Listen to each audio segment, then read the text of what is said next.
So to get started, attached to this video, you find the following files: the index.html file and the favicon.png file. Now, the favicon is only there so that we have it. It's not related to CSS. The index.html file is the important one. It's the first piece of the course project we're going to build.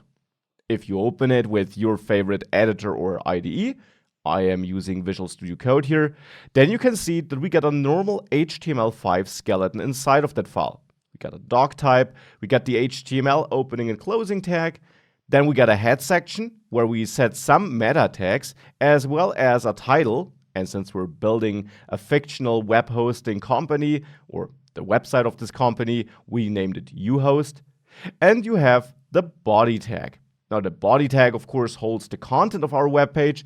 And right now this really is just a main tag, a section tag, and in there, this h1 tag. So not too exciting, but we'll add more and more throughout this course, of course. This is already some great code with which we can get started though, which is the reason why it's there. Now all these things here are default HTML selectors.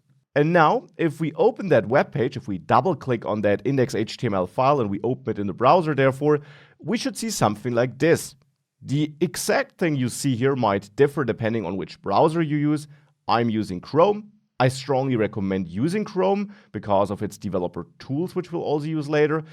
But this is what you should roughly see. Just some text which has actually some styling. It's a bit bigger than the default text would be. It is fat, but it doesn't look super great, and there certainly is more we can do with it. So this is our starting setup, and our goal is to turn this into this. So as you can see, what we have here is some background color of the surrounding element as it looks like, and the text is then inside of that background and also looks a bit differently. This is achieved via CSS, not via HTML, because HTML leads to what we see here.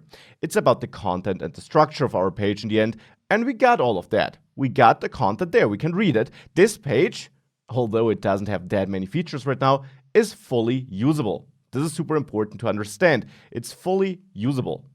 So what we can now do is we can make it more beautiful.